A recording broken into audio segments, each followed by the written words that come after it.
네, 표창원의 뉴스 하이킥 3부 문을 열었습니다. 뜨거운 정치 현안도 다루고 대한민국을 바꿔나갈 정책 이야기를 주로 다루는 여의도 정책 발굴단. 오늘 나오신 분 소개해드리겠습니다. 국민의힘 윤석열 캠프 대변인 김병민 교수님 나오셨습니다. 안녕하세요. 네, 안녕하세요. 반갑습니다. 네, 반갑습니다. 그리고 더불어민주당 이재명 캠프 대변인 최지은 대변인은 전화로 연결되어 있습니다. 최지은 대변인님 연결되어 있죠? 네, 잘 들립니다. 네, 안녕하세요. 안녕하세요. 네, 함께 스튜디오에서 이야기 나누면 좋았는데 아쉽습니다. 네, 제가 지금 PCR 검사를 받아서 음성이 아하. 나올 때까지는 격리를 해야 되는 상황입니다. 네, 코로나19 시대의 모습을 그대로 보여주고 계시는군요. 네. 그리고 오늘 우리 원래 세 분이 나오시죠. 김동연 캠프 전략기획위원장, 조정훈 시대전환 의원 출연 예정이셨는데요. 오늘 국회 본회의가 계속 열리는 바람에 못 나오시는 점 양해 부탁드리겠습니다. 지금 유튜브로 생방송 나가고 있으니까요. 직접 저희 모습을 보고 싶으신 분, 그리고 댓글로 직접 참여하고 싶으신 분, 표창원의 뉴스 하이킥 유튜브에서 검색해서 들어와 주시면 감사하겠습니다. 자, 먼저 정치 현안 이 얘기 안 여쭤볼 수가 없어서 일단 여쭤보겠습니다. 대장동 이슈 꼬리에 꼬리를 물고 논란이 계속 심화되고 있는데 이제까지 나온 그 양측의 이 손가락을 겨누고 책임을 돌리는 그런 이야기는 이제 많이 들었고요. 그런 거 말고 두 분이 생각하시는 솔직한 어떤 느낌 한번 여쭤보고 싶어요. 김병민 대변인님 어떻게 이 사건 보고 계세요? 오늘 검찰이 대규모 압수수색에 들어갔죠. 네. 좀 늦긴 많이 늦었습니다. 이 일이 좀 신속하게 진행됐으면 어땠을까 싶은데 네. 이제 정치적 공방을 넘어서 예. 진실의 시간이 다가오고 있다 이렇게 생각하고요. 네. 출국 금지 조치 그리고 압수수색을 통한 증거 인멸을 방지하기 위한 노력들이 순차적으로 진행이 될 겁니다. 네. 여기서부터 문재인 정부 사정기관에 대한 국민적 신뢰도가 어떻게 형성될지를 보여줄 텐데 아하. 국민이 바라보는 건 가장 힘이 센 사람들이 모여서 이권 카르텔을 형성한 것 아니냐. 이 수사를 통해서 성역 없이 사건의 진실이 규명돼야 되는데 네. 시간 끌다가 침대 축구 하듯이 아하. 문제가 입증되지 않기 시작하면 네. 국민들의 목소리는 훨씬 커질 겁니다. 그러겠죠. 특검을 통해서 진실을 규명해야 된다 등에 대한 아하. 목소리가 커질 텐데요. 네. 검찰과 경찰이 수사에 신속하게 나선 만큼 진실 규명을 위해서 국민께 어떤 노력을 보여줄 것인지 아마 많은 국민들께서 이 내용 예의주시할 거라고 봅니다. 네. 최지은 대변인께서는 어떻게 보고 계십니까? 네, 저도 신속 수사에 굉장히 찬성하고요. 네. 다만 지금 저희가 이것을 파도 계속 고구마 줄기처럼 여러 네. 정치인들이나 여러 사람들이 거론되고 있는데 네. 예를 들어서 곽상도 의원 아들이 퇴직금으로 50억을 받은 사실이나 네. 또 윤석열 후보의 부친의 집을 화천대유 대주주인 김만배 씨의 친누나가 산 사실 이런 것들에 대해서는 충분히 뇌물 성격이라는 의혹이 제기되고 있는 상황입니다.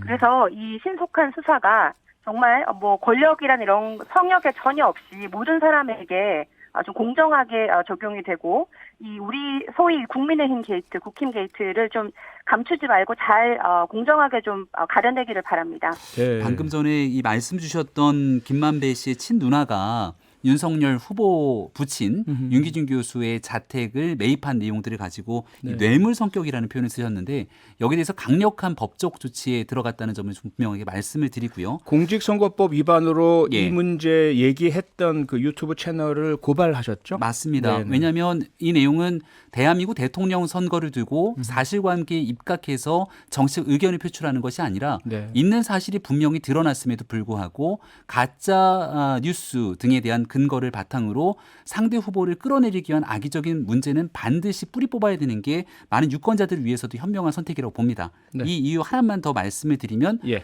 부동산 공인중개사를 통해서 적법하게 그리고 진행됐던 거래에 대해서 당시 김만배 씨의 누나인지 여부도 알지 못했고 어떠한 문제도 없었던 내용을 가지고 이 뇌물이라는 표현을 쓰게 되는 거에 대해서는 심각한 유감을 표할 수밖에 없다고 거듭 말씀드립니다. 네.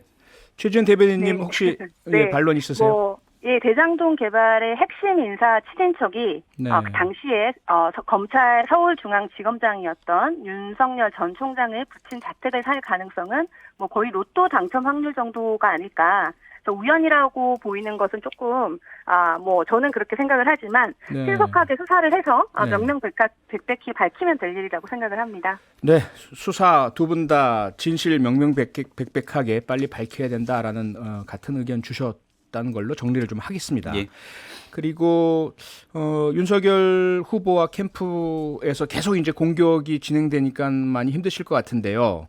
검찰총장 재직 시에 대검에서 당시에 윤석열 총장의 장모 사건에 대응하는 문건을 만들었다. 세계일보가 보도를 했잖아요. 예. 여기 대해서 어떻게 생각하십니까? 특별한 내용들 없이 간혹 가다가 윤석열 후보를 흠집내기 위한 여러 가지 내용들이 나오는 것이 아닌가 싶은데요. 네. 당시 대검 입장에서 윤석열 총장에 관련된 내용들이 검찰 조직의 신뢰 문제와도 연결되어 있는 만큼 여기에 대해서 사건의 진실이 무엇인지에 대한 기본적인 대응을 만드는 것은 이례적인 일이 아니라는 겁니다. 언론 그리고 대응 언론에서 이 말씀하는 내용들이 거죠? 네. 진실인지 아닌지 무엇이 문제인지 정도에 대한 내용들로 대응을 한 상황으로 볼 수가 있는 것이고요. 네. 이 내용이 추가적으로 관련된 수사에 진행되는 내용을 뭔가 긴밀하게 가져오거나 모르고 있었던 상황들을 검찰 조직을 활용해서 사적인 이득을 취했다면 심각한 문제겠지만 그런 일이 전혀 없다라고 다시 한번 말씀드리고 네. 당시 변호인단 등이 가지고 있었던 충분한 문건이나 조사 과정들을 지켜보게 된다면 네. 지금 나오게 되는 건 일부 언론의 보도일 뿐 추가적으로 더 이상 파생되지 않는 상황들을 충분히 좀 감안해 줬으면 좋겠다는 말씀드립니다. 최지은 대변인님 어떻게 보십니까? 아니 뭐 장모 아무리 당시에 검찰총장이시더라도 장모의 사건에 대해서는 개인적인 문제인데 그래서 본인이 고용한 변호사라든지 로펌이라든지 그곳에서 문건을 작성하는 건 말이 되지만 네. 검찰이라는 조직이 이렇게 작성을 했다는 거는 검찰 조직을 본인의 사유 조직처럼 사용한 것이죠. 공권력 남용이고 네. 검찰 조직에 사유하면서 검찰 조직을 로펌화 시켰다. 이런 생각이 듭니다. 그래서 이것은 이거는 변명의 여지가 없는 공권력 남용이라는 생각이 듭니다. 네, 검찰 조직을 로펌화 시켰다. 혹시 김병민 대변인님 뭐 거듭 말씀드립니다마는 관련된 내용에서 검찰이 관련된 사건을 봐주기에 나섰다 등이 된다면 이건 윤석열 당시 검찰총장이라고 하는 개인을 넘어서 검찰 조직의 문제로 비화될 수 있는 것 아닙니까? 네. 그럼 실제 검찰 조직에서 이런 일들이 있었는지 없었는지를 확인할 필요가 있는 것이고요. 그 내용에 대한 기초적인 내용들 대응에 대해서 나섰던 것이 무엇이 문제인가. 그리고 관련돼서 검찰총장으로 재직하던 중에 추미애 장관과 비롯된 추윤 갈등 등으로 징계, 윤 총장 잘라내기 등 엄청나게 많은 일들이 있었지만 법원의 판단 결과 무엇 하나 문제되는 것이 없지 않았습니까? 오히려 공개되지 말아야 될 징계 의결서가 이 법적으로 문제의 소지가 있음에도 불구하고 그 내용들이 하나둘씩 공개되면서 사실관계가 다른 내용들을 당시 일부 사람들의 증언으로 이것저것 가짜뉴스들이 섞이게 되는데 여기에 대한 문제들 분명히 진실에 대한 내용들도 충분히 다 전달될 거라고 봅니다. 네. 정치 현안에 대해서는 이 정도로 짚고요. 잠시 광고 듣고 돌아와서 본격적으로 정책 토론 해보겠습니다. 네, 표창원의 뉴스 아이킥 여의도 정책 발굴단 이제 본격적으로 정책 얘기 해보겠습니다. 오늘은요 대북 정책, 한반도 정책 좀 짚어보려고 하는데요. 최근 문재인 대통령이 유엔 총회 연설을 통해서 종전 선언을 제안했습니다. 그러자 북한의 김여정 부부장이 담화를 통해서 이렇게 밝혔죠. 공정성과 존중의 자세를 조건으로 종전 선언과 남북 공동 연락사무소 재설치, 남북 정상회담 등을 논의할 수 있다. 그러면서도 또 한편으로는 미사일을 발사했습니다. 이 일련의 과정 두 분 어떻게 보고 계시는지. 최지은 대변인님 어떻게 보고 계십니까? 네, 일단 종합적으로 이 상황을 다 좀 판단을 해봐야 될 필요가 있습니다. 네. 먼저 이제 문재인 대통령께서 유엔 총회 연설 때 이제 종전 선언을 제안하신 것에 대해서는 북한도 그렇고 또 주변국들이 다 굉장히 긍정적인 반응을 보였습니다. 네. 미국이나 중국도 어느 정도 찬성하는 입장으로 알고 있고요. 그런데 김여정 부부장이 종전 선언 관련해서는 지지하는 입장인 동시에 예. 한국과 북한 양측이 동일한 잣대를 서로 조명해야 된다. 공정성 이런 것들을 말을 했는데 네. 어떤 면에서는 미사일을 좀 예고를 한 것으로 보입니다. 그 김여정 부부장의 담화에서요. 예. 그리고 또 막상 미사일을 발사를 했는데 이것이 우리가 굉장히 예의주시하고 있는 탄도 미사일은 아니었고 어느 정도 북한이 이미 계획하고 있고 우리가 알고 있었던 그 훈련 과정 중의 일환으로 보이기 때문에 네. 우리가 최대한 신중하기는 해야 하지만 과민하게 대응할 필요는 없고 네. 오히려 이 모든 상황을 좀 종합적으로 판단할 필요가 있다고 보입니다. 네. 김병민 대변인님 어떻게 보세요? 저는 2007년의 기시감이 조금 강하게 듭니다. 네. 그러니까 노무현 정부 말기였죠. 2차 남북 정상회담을 임기 거의 마지막 말 그리고 정권이 바뀔 가능성이 매우 높았기 때문에 노무현 전 대통령의 남북 정상회담 의지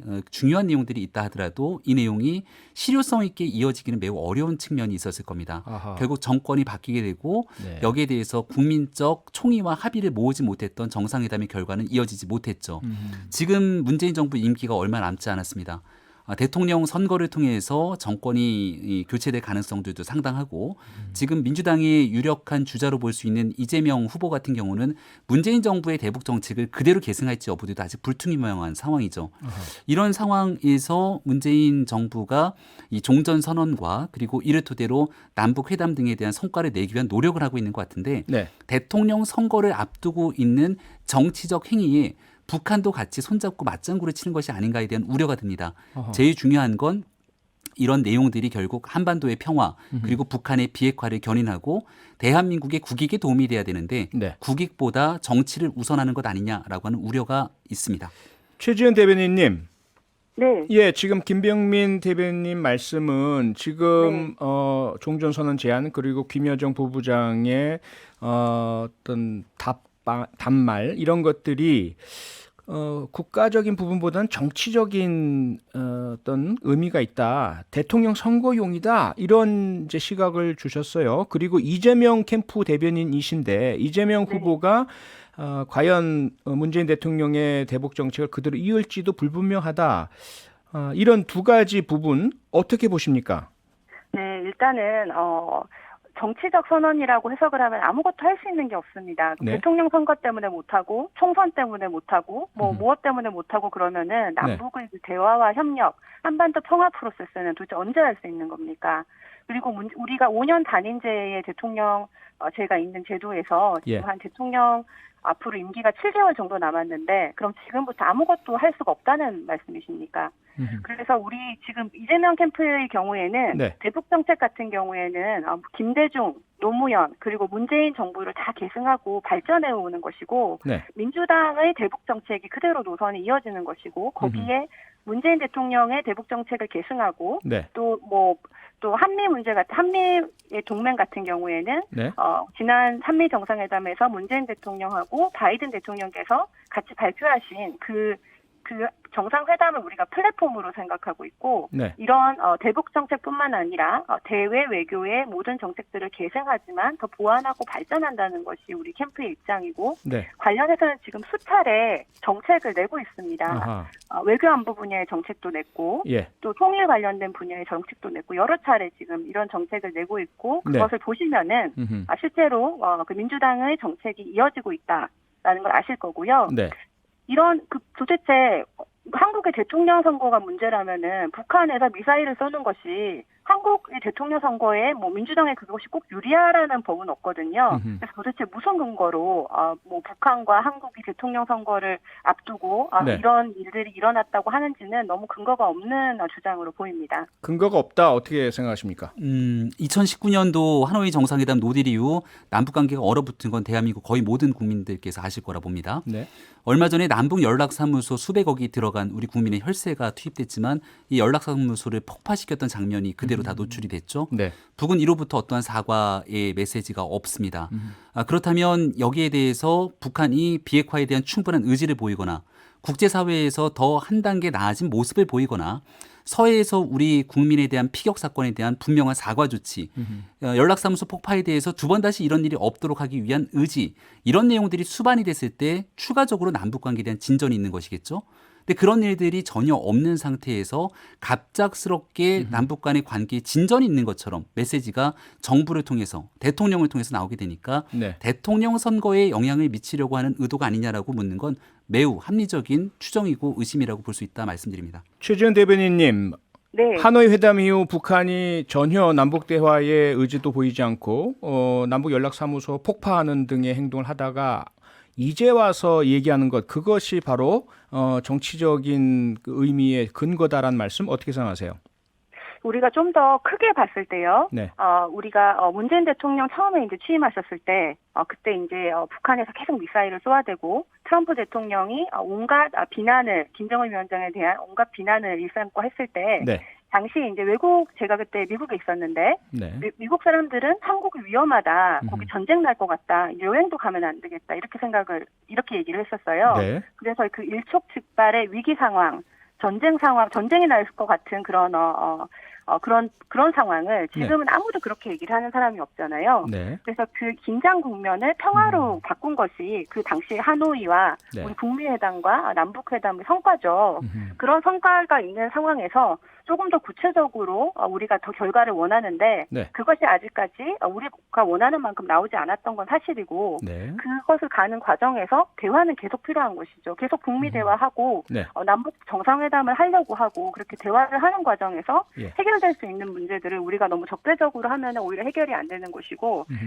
사실 트럼프 대통령 같은 경우에도 당시에 이런 어느 정도 대화를 한 다음에는 한미 공동 훈련이라든지 이런 것을 어느 정도 지원할 정도로 어느 정도 협력을 했지만은 다시 네. 이게 진전이 없었던 것이 더 문제고 이것을 계속 잘 하기 위해서는 지금 문재인 정부뿐만 아니라 이 다음 정부에서도 네. 그 남북 간의 대화와 협력을 이어나가야 하는 것이 마땅하다고 생각을 합니다. 네, 알겠습니다. 그러면요, 연관된 문제인데요. 종전선언 얘기를 우리가 계속 했습니다.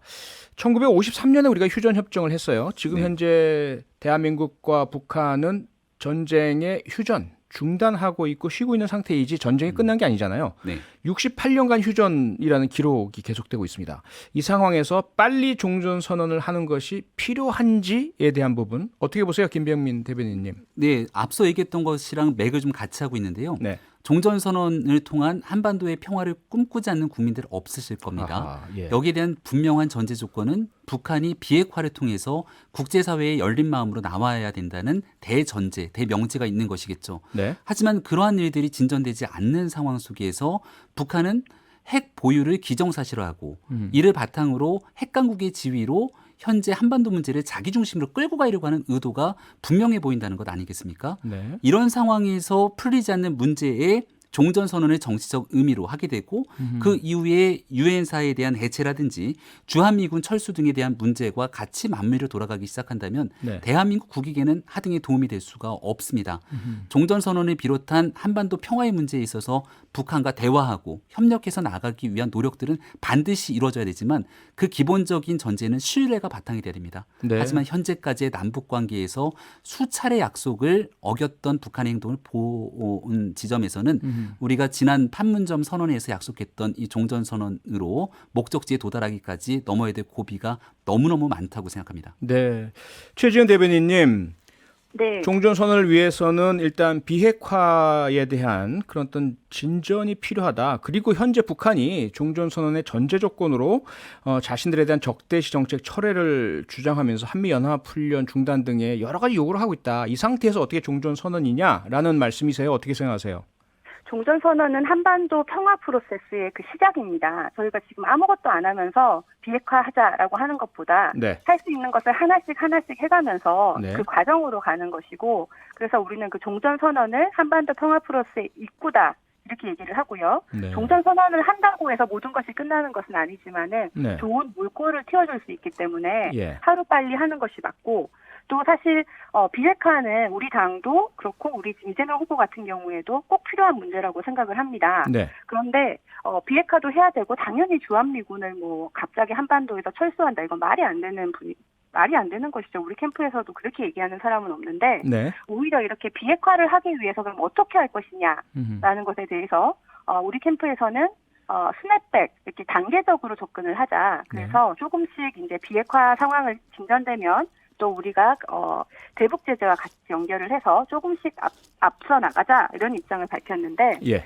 윤석열 캠프 같은 경우에는 전술핵, 전략핵을 배치하자 이런 얘기를 했는데 그것이야말로 한반도로 지금 비핵화를 하자는데 오히려 핵을 더 넣자는 얘기고 또 동시에 이것이 그렇게 효과도 없을 뿐만 아니라 지금 그 미국에서 주한미군과 같이 있는 전술핵과 전략핵 같은 경우에는 이 핵을 발사할 권한이 미국 대통령한테 있습니다. 최재현 대변인님 네. 잠깐만요. 김병민 대변인님이 긴급하게 윤석열 캠프에서 그런 요구를 한 적이 없다라고 말씀하시죠. 잠깐만 듣고 계속하시죠. 예. 어제 우리 MBC에서 진행했던 우리 100분 토론을 지켜보셨으면 그런 말씀하기 어려우셨을 겁니다. 왜냐하면 홍준표 후보 등과 타 후보와 윤석열 후보 간의 이 핵공유 전술핵 배치에 대한 충분한 토론 과정들이 진행됐던 모습들을 봤을 텐데요.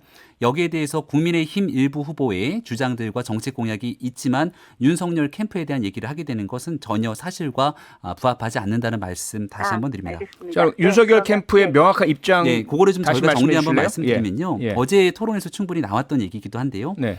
핵공유와 전술핵 배치하자, 재배치하자 이렇게 주장하시는 분들도 계십니다. 네. 일견 북한이 핵 문제에 대해서 비핵화 진전이 없기 때문에 이렇게 우리 스스로의 자강 의지를 가지는 것이 중요하다고 얘기하는 분들이 있습니다만 윤석열 캠프의 입장은요? 여기서 문제와 우려를 제기하는 건 네. 그렇게 하는 순간 핵공유와 전술핵을 배치하자는 건 북한의 핵을 인정하는 겁니다.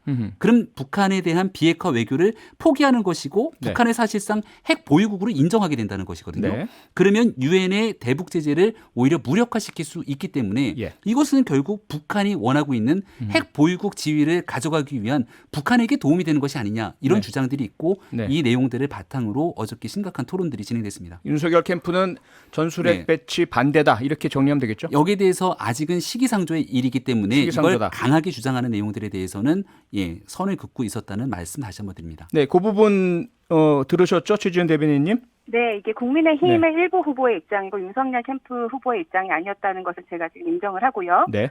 다만 이 비핵화에 대해서 예. 이제 윤석열 후보도 이 전술핵이 아니고 비핵화를 가야 된다라는 것은 저희 캠프의 입장에 같고 네. 바람직하다고 생각을 하는데 예. 그러면은 그 비핵화를 어떻게 갈 것이냐 음흠. 거기에 대해서는 뭐 무슨 대책이 있는지 좀 알고 싶고 그냥 비핵화 하자라고 네. 되는 건지 아니면은 우리가 종전 선언도 하고 네.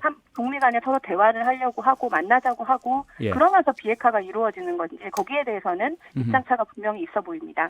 종전선언은 비핵화를 향한 입구다 이런 말씀이셨어요. 그럼 윤석열 캠프에서는 종전선언에 반대하면 어떤 단계를 거쳐서 비핵화로 나아가는지 입장이 네. 무엇입니까? 일단은 유엔의 대북 제재 언급을 잠깐 말씀을 드렸는데요. 예. 북한이 숱한 약속을 했지만 결국 그 약속을 지키지 않았던 건 2018년 4월 달에 판문점 선언 그리고 9월에 평양 선언을 통해서 충분히 지켜보셨을 겁니다. 또 그 당시 9월 달에 의미 있는 진전이라고 얘기했던 9.19 군사합의 같은 경우도 그 이후에 여러 무력 도발을 통해서 거의 무력화되다시피 했고요. 결국은 북한의 비핵화를 위해서 굳건한 신뢰가 확보돼야 되고 이건 대한민국과 북한과의 문제로 귀결되는 것이 아니라 미국과의 문제, 국제사회의 공통된 문제로 나아갈 수밖에 없기 때문에 네. 원칙에 따라서 국제사회와 합리적인 대화, 진전을 끌어내기 위한 공통된 노력이 필요한 것입니다. 근데 이것을 너무 극단적으로 북한의 입장에 맞춰서 무조건 북한과 함께하자는 주장 혹은 더 나아가서 북한은 핵을 포기할 의지가 없기 때문에 우리도 핵무장이 필요하다는 주장 이 두 가지 주장이 오히려 국익에 부합하지 않는다는 것이 윤석열 캠프의 주장이기 때문에 네. 여기에서 문재인 정부 해왔던 노력의 현실적인 바탕에 조금 더 발을 내딛고 네. 북한을 비핵화에게로 끌어오기 위한 국제사회의 연대 노력 여기에 더 방점을 두고 있습니다. 네. 유엔 국제사회 미국과 함께 해나가자. 양 캠프가 비핵화라는 목표는 같지만 접근 방법은 조금 다른 것 같고요. 자, 이제 조금 그 현실적인 문제로 좀 들어가 볼까요? 이산가족 우리 인구 중에 1,000만 명이 넘는 것으로 네. 알려져 있고요. 이분들께서는 언제 다시 이산가족 상봉이 이루어지나 오매불만 기다리고 네. 계시는데 2018년이 마지막이었고 중단 상태입니다. 여기에 대한 윤석열 캠프의 입장은 무엇입니까? 인도적 문제지 않습니까? 네. 이 인도적 문제의 이산가족 상봉, 특히 이제 남은 생이 얼마 남지 않으신 분들이 많기 때문에 하지만 이 문제를 항상 정치적인 문제와 결부시켰던 게 북한의 모습이죠. 지금은 이 이산가족 상봉 문제만큼은 정치적인 문제와 별도로 떼어내서 네. 얼마 남지 않은 이산가족 분들이 만날 수 있도록 하지만 코로나 시기이기 때문에 또 직접적인 상봉은 어려울 겁니다.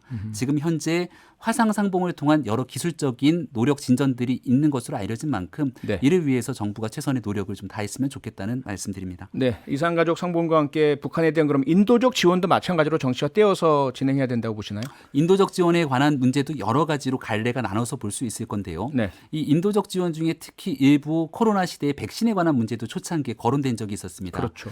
하지만 그 당시 통일부 장관의 메시지를 보면 대한민국의 국민들을 위한 백신이 제대로 확보가 되지도 않은 상황에서 북한의 백신 문제를 거론하면서 논란을 증폭시킨 바가 있죠. 네. 인도적 지원이 꼭 필요한 곳에서 이루어져야 되는 부분들과 네. 이것을 오히려 북한과의 현실적인 문제를 뛰어넘는 상태에서 더 과한 지원들이 섞여 있기 때문에 국민적 불신이 나타나게 되는데 네. 인도적 지원을 위해서 더 먼저 선행돼야 되는 건 우리 국내 국민들 간의 사회적 총의를 모으는 일이어서 네. 이를 위한 노력들도 함께 진행돼 나가면서 인도적 지원이 가야 된다고 봅니다. 최지은 대변인님 이산가족 상봉과 인도적 지원에 대해서 짧게 부탁드리겠습니다.